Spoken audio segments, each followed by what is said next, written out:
नमस्कार दोस्तों, स्वागत है डॉक्टर ट्रुथ में। आज की हमारी कहानी मैनिटोबा, उत्तरी कनाडा की एक भयानक और रहस्यमय घटना पर आधारित है। यह घटना मेरी माँ एनी के साथ घटी जब वे 30 और 40 के दशक में युवा थी। तो चलिए शुरू करते हैं आज की डरावनी कहानी। यह एक गर्मी की रात थी उत्तरी मैनिटोबा में। एक सड़क थी जिसे आज नो 660 कहा जाता है। मेरी माँ एनी उस समय काफी युवा थी। अर्रान शहर से अकेली घर लौट रही थी। चारों तरफ घना अंधेरा और डरावना जंगल था। मैनिटोबा के लोग उस समय बहुत साहसी होते थे, लेकिन जो हुआ वो उन्होंने कभी सोचा नहीं था। रास्ते में चलते हुए उन्हें लगा कि कुछ उनके पीछे है। उन्होंने मुड़कर देखा तो सड़क के ऊपर एक चमकती हुई रोशनी दिखी। उन्होंने इसे नजरअंदाज करने की कोशिश की, सोचते हुए कि यह कुछ प्राकृतिक हो सकता है। लेकिन वो रोशनी करीब और करीब आती गई। आखिरकार वो रोशनी उनके सामने आ गई, थोड़ी ऊंचाई पर। वे रुकी तो रोशनी भी रुकी। वे चलने लगी तो रोशनी भी चलने लगी। उन्होंने चिल्लाकर कहा, जाओ यहां से। यूक्रेनियन में, बेशक। ऐसा लगा कि रोशनी उनकी भाषा समझ गई, क्योंकि वह डर कर दूर चली गई। फिर वापस आई और उनका पीछा करने लगी। फिर अचानक वो गायब हो गई। उस समय मेरी माँ ने चैन की सांस ली जब वह रोशनी गायब हो गई। उन्होंने अपने पिता, हमारे गिदो, को यह बताया, जिन्होंने इसे कुछ प्राकृतिक समझकर नजरअंदाज कर दिया। लेकिन मेरी माँ, जो उस समय किशोरी थी, उतनी निश्चित नहीं थी। एक हफ्ते बाद वही घटना फिर से घटी।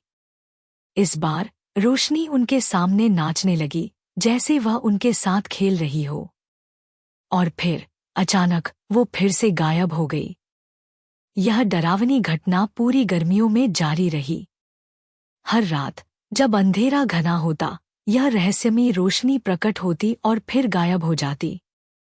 मेरी माँ ने यह कहानी हमें कई बार सुनाई और हम हमेशा इस रहस्य को सुलझाने की कोशिश करते रहे। कुछ ने कहा कि यह स्वैम्प गैस हो सकती है जो रोशनी की गोलियां निकालती है।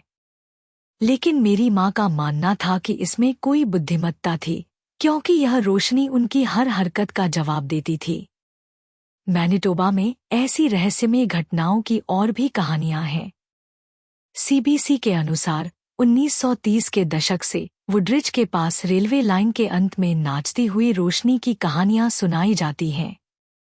स्थानीय लोग कहते हैं कि यह रोशनी उस आदमी का लालटेन है जिसका सिर काट दिया गया था और वह ट्रेन से मारा गया था।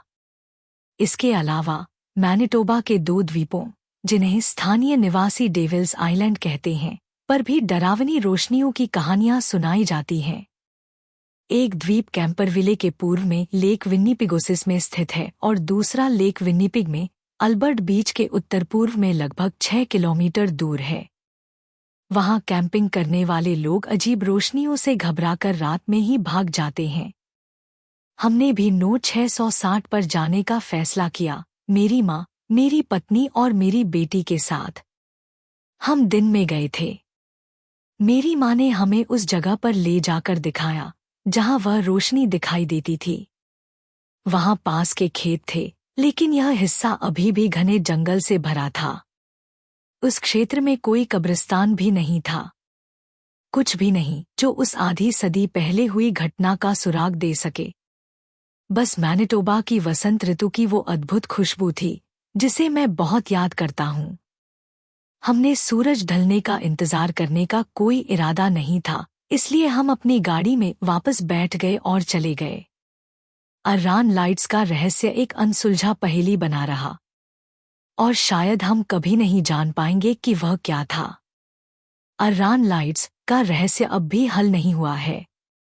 इस रहस्यमयी कहानी को सुनकर हम आश्चर्यचकित हुए।